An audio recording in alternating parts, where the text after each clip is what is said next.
There's been a resounding defeat for plans to introduce a regional assembly in the northeast of England. The people living there voted against the idea by a margin of 3-1. The government said this morning it was a big disappointment, and the Deputy Prime Minister John Prescott said they'd have to think again.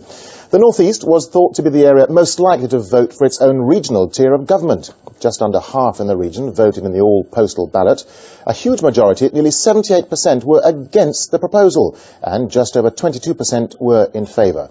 Well, our political correspondent Carolyn Quinn is in Durham now. Carolyn?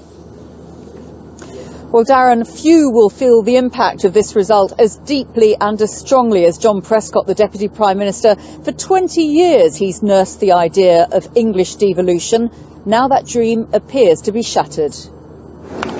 Time to part company with the No campaign's not-so-secret weapon. They'd dismissed the Assembly as nothing more than a costly white elephant, trampling the arguments of the Yes campaign. Their campaign was bigger than ours, but ours was better. They thought celebrities shone, but we actually thought real people counted more. And our themes resonated with real people. The region has voted no. The emphatic result clearly dismayed John Prescott. His face said it all as he staged a news conference in the early hours. I was surprised at the scale of the defeat of the idea, and I think there were a number of reasons for it. We'd want to examine that, certainly.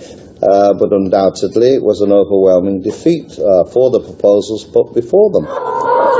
But the result has brought relief to people like Durham farmer David Morn. He voted no. I don't feel it is a wasted opportunity. I think we'll still be drawing regional funds. It means we've avoided having another structure of the government. We've avoided a costly exercise which would have been passed to ourselves, the council taxpayers. But retailer Steve Cochrane argues that the Assembly would have freed businesses like his in Middlesbrough from Whitehall red tape. With it being the first regional assembly, the government would have had to put a lot of effort in to make sure they got us right. So it's a big missed opportunity. People don't like change, and sadly they're not going to get it now. The reality is it'll be 7 years before another referendum could be attempted in the North East. Ministers are trying to put a brave face on it. In Wales in 1979, when they had their first referendum, they lost it by an 80-20 margin. But Wales now has its own assembly, so things can change. But as far as the No camp are concerned, the devolution idea across England has now folded for good. And Darren, there really is a huge question mark now over other proposed referendums for the North West, for Yorkshire and for Humberside. Yes, Carolyn, you talk about that big question. So where does this leave the government plans for devolution then?